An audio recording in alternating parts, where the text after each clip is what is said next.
अरे हे हथियार तीदा कैंची लाए वतो थे असां के पुलिस अची तो माशाल्लाह माशाल्लाह हे गड़ी तेगे में भगियो बीठो हुयो माशाल्लाह हे असल पंहिंजे आने वठी रखे छडियो बिल्कुल न हे त लितर अथसि न ॿियो त हलू ई नथनि न भेण जे चुॾनि खे 30-40 चढ़दा 60 गोली पयल अथसि 60 गोली को मथे नफ़री त न चढ़दी अञा 7-8 पटा पया आहिनि 50 हे छा पया आहिनि इन में गंढ में ये बोट गोलियूं अथसि हे गंढ भरियल है असल हाणे गड़ी अची जमा थिया न सखर वारे बंद ते जी तो ई गाटे ॾींदासीं इंशाल्लाह ताला मुबारका अचनी वञनि जी भेण खे जहां कश्मीर को वठी शिकारपुर ताईं माना लाइन साफ़ हुजे तो सही न बस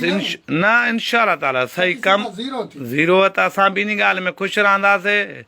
यार भाई रहो इंशाल्लाह ताला टोप वारो को बि टकरेव बूथ खरियल हुजेसि इंशाल्लाह ताला अल्लाह ख़ैर कंदो असांजो बि 20 ॾींहंनि ताईं इंशाल्लाह ताला फ़ैसिलो तय अथसि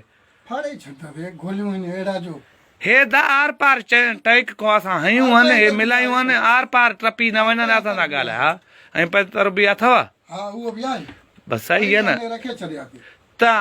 माना थरमाश चांहि जो हुजेव हुको दुखाए वेही रहो बसि इंशाल्लाह ताला इन कैंची वारे बंद जे वकड़ ते न लांदी हेठि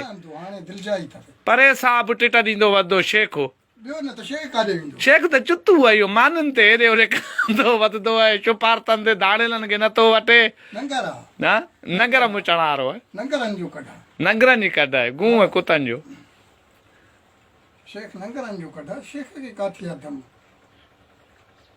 शेख खे जंहिं ड्राउ ॾिनो बसि उन जाइ ते पियो खुबियूं हणंदो जंहिं न कॾहिं वछेर 4-5 गऊं जे पिड़ में हुजनि खुबियूं हणनि पाण खे त साईं जो जहिड़ो लाश हथ अची वञेसि इंशाल्लाह ताला पंहिंजी नफ़री जी इते त हिन हद जी पंहिंजी मुराद ॾिठियूं वेंदो नफ़री जी सॼी एरिया जी सॼी ॾिठियूं वेंदो इंशाल्लाह ताला पंहिंजे पुलिस जी त कहिड़ी हालत छल अथनि हिकु हिकु सिंग ते पया आहिनि गुयूं कढियूं मिटी वारा दमदमा ॾिनियूं असां नांग त न आहियूं मिटी कंदासीं ॾो कंदासीं इहा न आहे ॾो न कंदासीं ॾो कंदासीं बाक़ी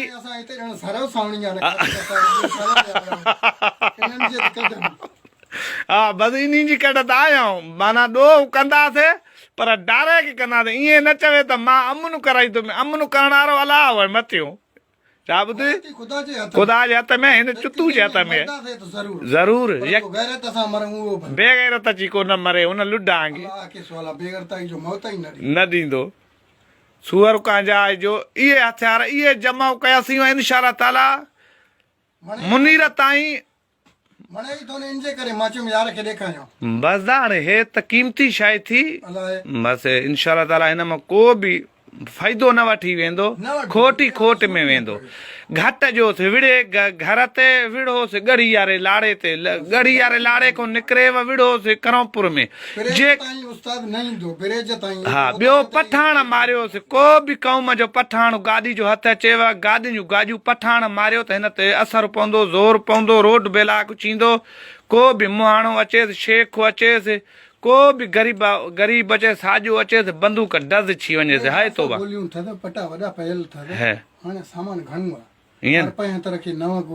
अरे हिन भड़वे का 20 ई घणियूं आहिनि इंशाल्लाह ताला अल्लाह ख़ैर कंदो आहे दुआ करे छॾ इंशाल्लाह।